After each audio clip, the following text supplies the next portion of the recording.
În copilăria mea, bombonelele acestea făcute din biscuiți erau nelipsite de pe mesele de sărbătoare, iar varianta aceasta se numea bomboane bețive pentru că au în mijloc o vișină din vișinată și destul de mult alcool în compoziție.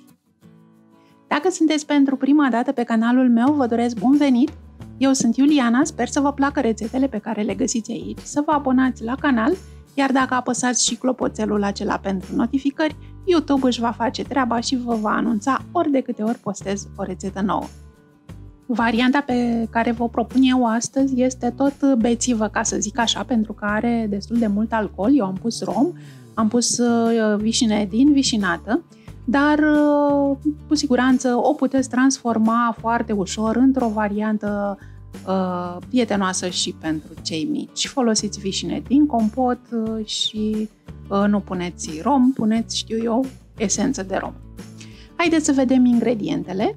Le aveți chiar acum pe ecran și le găsiți și la descrierea videoclipului ca să le puteți urmări mai ușor. Rețeta o găsiți de altfel și pe blog cu toate explicațiile necesare. La rețeta aceasta eu am folosit așa 250 de grame de biscuiți Petit Beurre și vă recomand și vouă să folosiți niște biscuiți de calitate care să aibă unt în compoziție, să aibă o aromă plăcută de vanilie. Nu folosiți biscuiți populari. Recomandarea mea este să folosiți biscuiți pe care să vă placă să-i mâncați și goi. Dacă cumva ați făcut rețeta de nuci pe care o găsiți aici pe canal și ați curățat marginile acelea și v-a rămas pe smet, îl puteți măcina acum și îl puteți folosi la rețeta aceasta.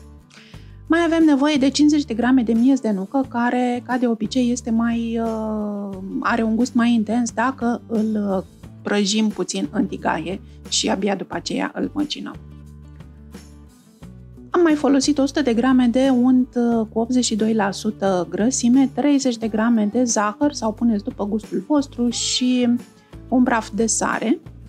Am 150 de grame de vișine din vișinată, cacao de bună calitate, 2 linguri ne trebuiesc și, esențial, o băutură alcoolică tot așa, cu gust bun. Eu am folosit romul pe care îl folosesc de obicei la prăjituri, dar puteți pune și vișinată, puteți pune și un coniac bun, puteți pune lichior sau whisky sau ce aveți prin casă.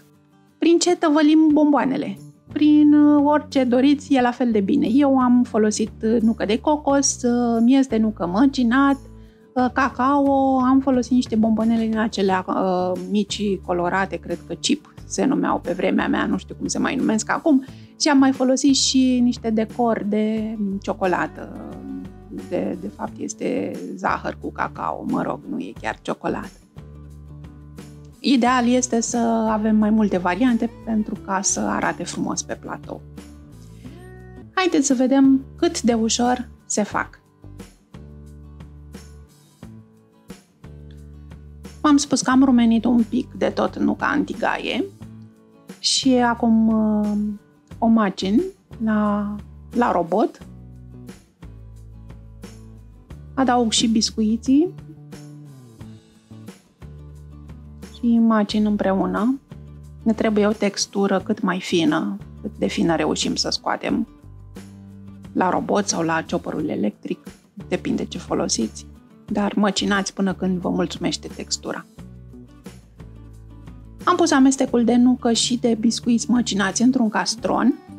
Am topit untul, eu l-am topit la microunde, am pus peste el zahărul și sarea și am amestecat puțin pentru ca căldura untului să dizolve și zahărul și sarea. Cacao, așa cum știți, formează foarte ușor aglomerări și de aceea e bine să o cernem înainte.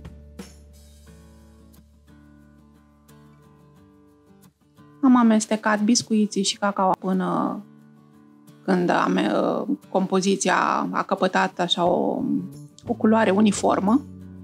Semn că toată cacao e distribuită uniform. Am pus untul în care s-a dizolvat zahărul.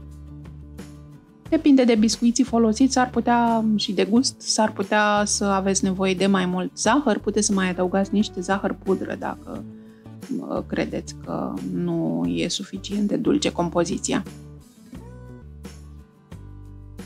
Eu am pus 3 linguri mari de rom Iarăși, depinde ce aveți în casă, depinde de gusturile voastre, puteți pune orice alcool pe care îl aveți în casă.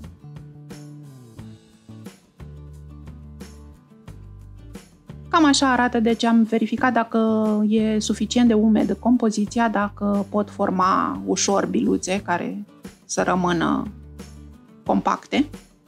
Mi-am pregătit toppingurile și cu mâna umedă și cu o lingură de asemenea umedă încep să formez bomboanele. Am folosit o lingură ca să am o măsură și să-mi iasă toate bomboanele, toate biluțele, să-mi iasă egale. Am pus în mijloc o vișină din vișinată și acum le formez pe toate și le tăvălesc prin nucă de cocos, cacao, bombonele colorate, orice variantă. Trebuie să știți însă că bombonelele colorate se lipesc cel mai greu, cel mai ușor e de lucrat cu nuca de cocos, cu cacaoa și cu nuca românească, nuca noastră măcinată. Bombonelele însă se lipesc ceva mai greu. Trebuie insistat ca să le convingem să stea la locul lor. Adică să le rotim, să le presăm un pic mai tare.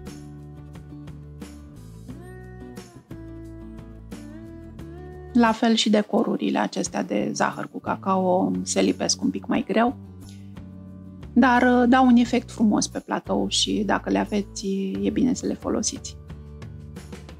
Cu cacaoa nu avem probleme, ea e foarte cooperantă. Deci procedăm în acest fel până le terminăm pe toate.